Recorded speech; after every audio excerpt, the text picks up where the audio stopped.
Another depth question here for you, Brian from Griff. What have you heard about Jay Brunelle? He's kind of the forgotten guy coming out of his recruiting class or the receiver class, but it always seemed to me that he could be a rock solid rotation guy and a steady player. So Jay actually battled an illness early in his time at Notre Dame. It was not COVID. He had an illness and lost some weight and missed some development time. So that's why he was never in the conversation during the fall. But from what I've been told, he's healthy. He was actually healthy got healthy during the season. It wasn't like a long-term thing.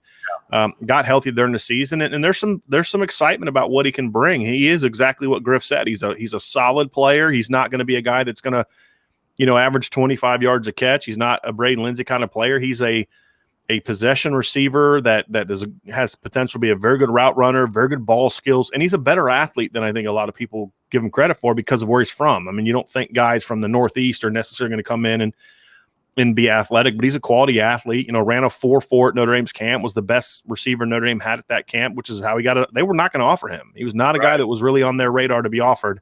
But then he just came in and just impressed him athletically with his competitiveness. And he's a really confident kid too. So like, he doesn't care that he was a 3-star. Right. He's like, look, I can ball, I can play. And so he's going to be in that battle. But look, right now, if everyone gets an opportunity, it's going to be difficult because it's a deep position. It really is. I'm going to have an article coming up on this soon, just like to answer Joel's question. I was hoping to get it done by next week, but I want to have a film breakdown of how Notre Dame can use 2 running backs.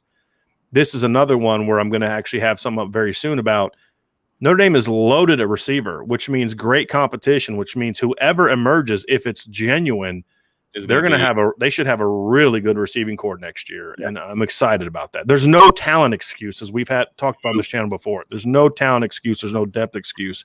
This should be a loaded group of receivers. And Jay Brunelle is part of my confidence in that, where if Jordan Johnson doesn't pan out or gets hurt or whatever else, okay, give Jay a chance. See what he can do, because he's got some skill.